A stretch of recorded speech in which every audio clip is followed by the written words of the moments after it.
selama dia hidup selalu setiap Jumat dia memberdayakan seorang hamba sahaya.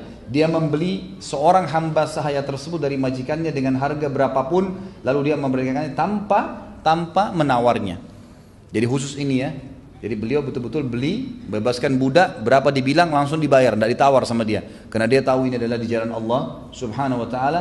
Kata beliau, ini semua demi mendapatkan nikmat melihat wajahnya Allah Tuhannya yang Maha Tinggi. Kemudian juga Nabi SAW telah menyebutkan bahwasanya atau fadilah bagi Uthman akan mati syahid. Uthman akan mati syahid. Disebutkan di dalam hadis yang sahih. Hadis ini riwayatkan Imam Muslim nomor 2417, Tirmidzi 3696, Ahmad 419. Waktu Nabi SAW naik ke Uhud di perang Uhud, kemudian Uhud sempat goncang pada saat itu, dan di sebelah Nabi SAW ada Abu Bakar dan ada Umar dan Uthman. Maka kata Nabi SAW, tenanglah wahai Uhud, karena di atasmu ada Nabi, ada Siddiq, dan ada dua orang yang mati syahid. Ada dua orang yang mati syahid. Begitu pula disebutkan di dalam hadis yang lain riwayat Bukhari 3695 dan Muslim 2403, Imam Tirmidzi 3710. Hadisnya cukup panjang, saya bacakan. Anna Nabiy sallallahu alaihi wasallam, Abu Musa berkata radhiyallahu anhu, anna Nabiy sallallahu alaihi wasallam dakhala haitan wa amarani bi hifdhi babil hait. فجاء رجل يستأذن فقال استئذن له وبشره بالجنة فإذا أبو بكر ثم جاء آخر يستأذن فقال له إئذن له وبشره بالجنة فإذا عمر ثم جاء آخر يستأذن فسكت هنيها ثم قال إئذن له وبشره بالجنة على بلوى ستصيبه فإذا عثمان بن عفان. Sesungguhnya Nabi SAW masuk suatu hari dalam sebuah kebun dan beliau memintaku untuk menjaga pintu. Abu Musa al-Asy'ari radhiyallahu anhu menjaga pintu. Lalu seseorang laki-laki datang mengetuk dan pamit untuk masuk. Lalu kata Nabi SAW, izinkan saja dia dan sampaikan berita gembira kalau dia akan masuk surga. Ternyata kata Abu Musa al-Asy'ari, waktu saya membuka pintu saya temukan dia adalah Abu Bakar. Lalu pada saat sudah ditutup pintu, lalu kami duduk, datanglah seseorang lagi meminta izin, mengetuk pintu. Lalu Nabi SAW mengatakan, izinkan dia dan sampaikan berita gembira kalau dia akan masuk surga. Waktu saya membukanya ternyata dia adalah Umar. Kemudian setelah pintu ditutup dan kami duduk, datanglah orang ketiga mengetuk pintu, lalu meminta izin masuk. Maka Nabi SAW terdiam sejenak lalu berkata, izinkan dia dan sampaikan berita gembira kepadanya dengan surga, dia pasti masuk surga. Tetapi dengan ada ujian yang akan menimpahnya. Ternyata pada saat saya membuka, dia adalah Uthman bin Affan radhiyallahu anhu. Nanti akan kita sebutkan ya, ujian apa ini. Nanti di akhir hidupnya Uthman bin Affan dibunuh oleh kaum Khawarij. Nanti akan kita sebutkan itu. Uthman bin Affan radhiyallahu anhu adalah orang yang sangat malu dengan Allah, sampai-sampai para malaikat juga malu padanya. Ada satu kalimat dulu yang saya ingin titikkan, ikhwah-ikhwat sekalian. Apapun yang antum jaga hubungan dengan Allah, Allah akan lakukan hal yang sama pada makhluk. Maksudnya begini, kalau seseorang itu sangat takut dengan Allah, antum takut dengan Allah, Allah akan buat makhluk takut dengan antum.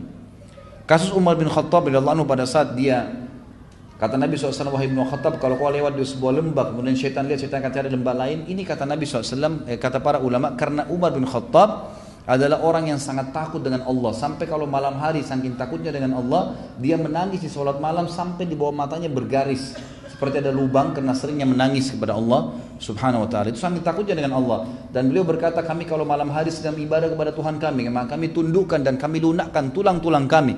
Saking takutnya dengan Allah. Dan pada saat kami keluar bertemu dengan muslimin, kami akan berlemah lembut dengan mereka. Dan pada saat kami menghadapi musuh-musuh Allah, kami seperti singa yang sedang kelaparan. Tapi di sini bagaimana mereka menghadap Allah Subhanahu wa ta'ala dengan penuh ketakutan. Orang yang malu dengan Allah, mau buat dosa malu, nanti takut Allah tahu, Allah akan lihat, maka Allah pun malu dengannya, gitu kan? Dia baik, berinfak, tulus karena Allah, Allah akan infak juga dengan dia. Selalu unsur timbal balik sama, gitu kan? Sabda Nabi SAW seperti irham man fil ardi yarhamkum man fis sama. Kasihanilah yang di muka bumi, maka yang di langit akan kasihani kalian, kan gitu.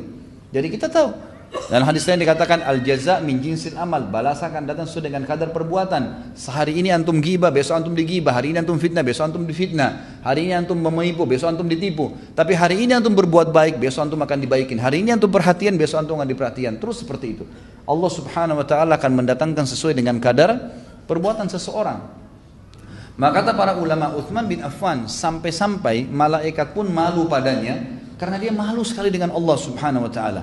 Dia malu dengan Allah Subhanahu wa ta'ala. Dinukil kepada kita riwayat Diriwayatkan oleh Imam Muslim nomor hadis 2401 dari Aisyah radhiyallahu anha. Beliau berkata, Rasulullah SAW suatu hari sedang baring di rumahku, di sebuah ruangan tamu. Ya, di ruangan, Aisyah tidak ada di situ, tapi Aisyah melihat dari dalam biliknya. Beliau membiarkan kedua pahanya atau kedua betisnya terbuka. Lebih tepat adalah kedua betis Nabi SAW tersingkap. Ya, kedua betisnya tersingkap. Lalu Abu Bakar datang meminta izin, maka Nabi SAW memberikan izin sementara beliau dalam keadaan demikian. Lalu beliau berbincang. Kemudian Umar bin Khattab meminta izin, lalu beliau memberinya izin. Kemudian tetap beliau dalam keadaan semula sambil berbincang. Kemudian Uthman bin Affan meminta izin, maka Rasulullah SAW tiba-tiba mengubah posisi duduknya, merapikan pakaiannya. Lalu Uthman masuk dan berbincang. Ketika dia keluar, mereka semua keluar. Aisyah berkata, "Ya Rasulullah, waktu Abu Bakar masuk, Anda tidak mengubah keadaan Anda. Waktu Umar masuk, Anda tidak mengubah keadaan Anda. Kenapa waktu Uthman masuk, Anda tiba-tiba duduk dan merapikan pakaian Anda?" Kata Nabi SAW, "Ala astahi min rajulin yastastahi minhul malaika?" Tidak pantaskah saya malu dengan seseorang laki-laki yang para malaikat saja semuanya malu padanya, gitu kan?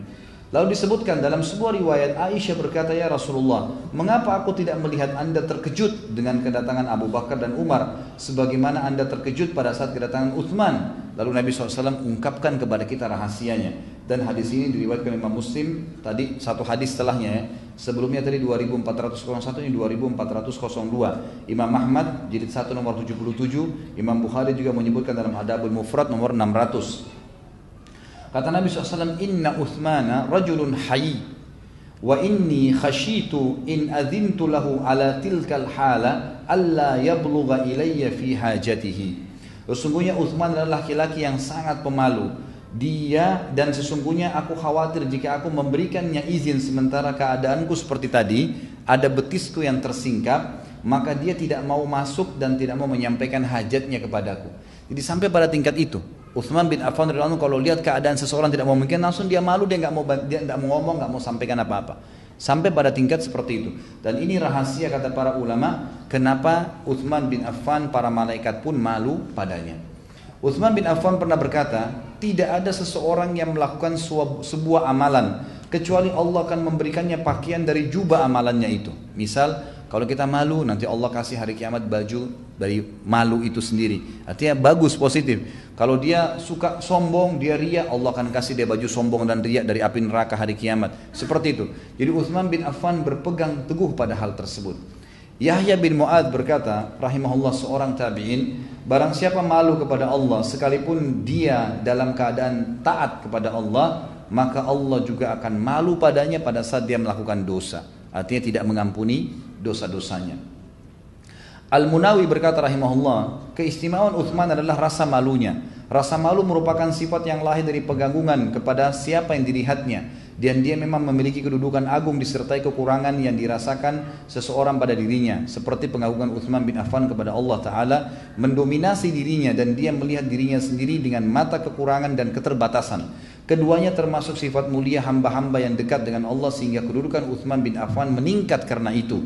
Selanjutnya makhluk Allah yang khusus pun merasa malu kepadanya seperti para malaikat. Kita lihat di sini sabda Nabi SAW yang lain dalam sebutkan oleh Abu Nuaim dalam kitab Al-Ihya, disahihkan oleh Syekh Albani di halaman 1 nomor hadis 56, dan Syekh Albani menyebutkan di Sahih Jami' nomor 3977.